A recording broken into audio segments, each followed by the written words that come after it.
નમસ્કાર દર્શક મિત્રો, આપ જોઈ રહ્યા છો વીએસ ન્યૂઝ. સમાચારમાં વાત કરીએ તો રાજુલા શહેરમાં મકર સંક્રાંતિ પર્વની ઉજવણી ધામધૂમથી કરવામાં આવી છે.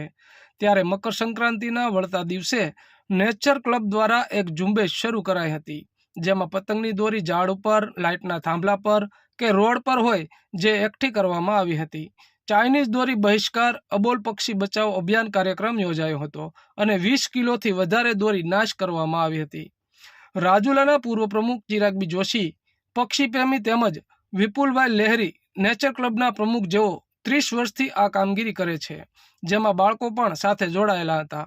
ચૈતન્ય લહેરી, યશસ્વી લહેરી, શૈલજા વ્યાસ, જયવીર હર્ષવાળા, સ્વરા રૂપારેલ, હેતારથ ઋષિ જોશી, સાહિત્ય કલાકાર જસુભાઈ દવે, કેતનભાઈ દવે, કીર્તિભાઈ ચુડાસમા, પરાગભાઈ જોશી, ગૌરંગભાઈ જોટંગિયા વગેરે લોકોએ શહેરમાં દોરી એકઠી કરી અને તેનો નાશ કર્યો હતો. ચિરાગબી જોશી દ્વારા જણાવ્યું હતું કે ચાઇનીઝ દોરી બહિષ્કાર કરવા, અબોલ પક્ષી બચાવોના સૂત્રોચ્ચાર સાથે દોરી દરેક લોકો નાશ કરે અને જાગૃતિ લાવવા અપીલ કરી હતી. નેશનલ ક્લબ પ્રમુખ વિપુલ લહેરીએ જણાવ્યું હતું કે દર વર્ષે પક્ષી દોરીમાં ફસાય અને ઘાયલ થાય છે, તે માટે દોરી એકઠી કરવામાં આવે છે. જે દોરી નાશ કરવામાં આવી હતી તેમાં બાળકો પણ સાથે જોડાયેલ હતા.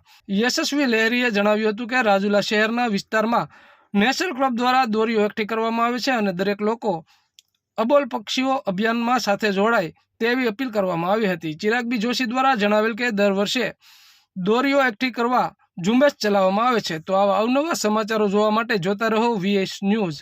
રાજુલા નેચર ક્લબ અને અમારી સાથે ચિરાગભાઈ જોશી ઘણા વર્ષોથી જોડાયેલા છે.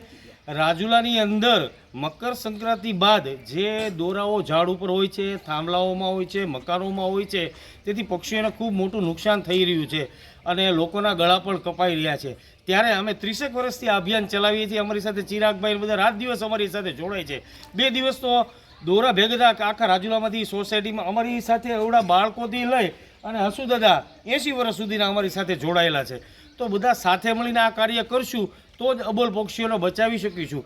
ગુજરાત સરકાર દ્વારા પણ 10 તારીખથી 20 તારીખ સુધી કરુણા અભિયાન ચલાવવામાં આવી રહ્યું છે. તમને પણ જો ક્યાંય પણ ઘાયલ પક્ષી દેખાય તો વન વિભાગનો સંપર્ક કરજો, અમારા રાજુલા નેચર ક્લબનો પણ સંપર્ક કરશો તો આપણે અબોલ પક્ષીઓને બચાવી શકીશું. અને ચાઇનીઝ દોરીનો હંમેશા માટે નાશ કરવો અને ક્યારેય એનો ઉપયોગ ન કરવો. આજે અમે બધાએ શપથ પણ લીધા કે ચાઇનીઝ દોરી ન વાપરવી, સમજણ પણ આપી અને આ રીતે અમે આ રાજુલાની દરેક સોસાયટીમાં આ કાર્યક્રમ કર્યો. અમારી સાથે આજે મહાનુભાવો પણ બધા જોડાણા હતા અને આ રીતે સાથે મળી અને અમે આ કરીએ છીએ.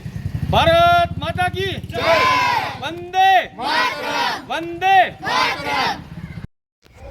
રાજુલા ખાતે પક્ષી બચાવો અભિયાનના ભાગરૂપે નેચર ક્લબ રાજુલા અને અમારા રાજુલા શહેરના પક્ષી પ્રેમી મિત્રો અને ધારનાથ સોસાયટીના બાળકો દ્વારા અને ચિરાગબી જોશી એટલે કે હું આખા શહેર રાજુલામાંથી અમારા કેતન દાદા, જસુભાઈ, ઋષિભાઈ, પરાગભાઈ આ બધા અમે દોરી એકઠી કરીએ છીએ. અમે વિપુલભાઈ પૂરેપૂરો અમે સપોર્ટ આપીને અહીંયા આખો કાર્યક્રમ કરીએ છીએ.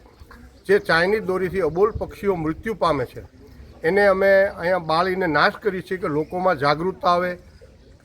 14 જાન્યુઆરી ગયા પછી જે અગાસીઓમાં દોરા પડ્યા હોય, રોડ ઉપર પડ્યા હોય, એ લોકો જાગૃત બનીને એકઠા થાય એટલે અબોલ પક્ષીને આપણે બચાવી શકીએ. અને રાજુલા શહેરમાં દર વર્ષે આ અમે કાર્યક્રમ કરીએ છીએ અને નેચર ક્લબ રાજુલા અને અમારું આખું પક્ષી ગ્રુપ આમાં સાથે જોડાય છે. જય હિન્દ, જય ભારત.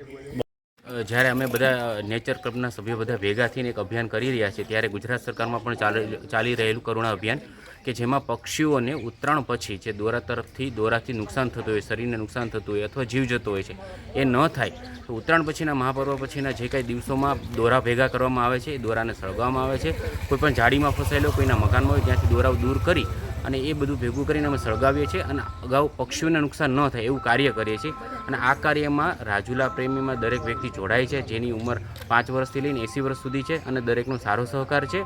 અને આવી જ રીતના દરેક સોસાયટીના સભ્યો ભેગા થઈને આવું કાર્ય કરે તો અબોલ પક્ષીઓને નુકસાન થતું આપણે બચાવી શકીએ છીએ.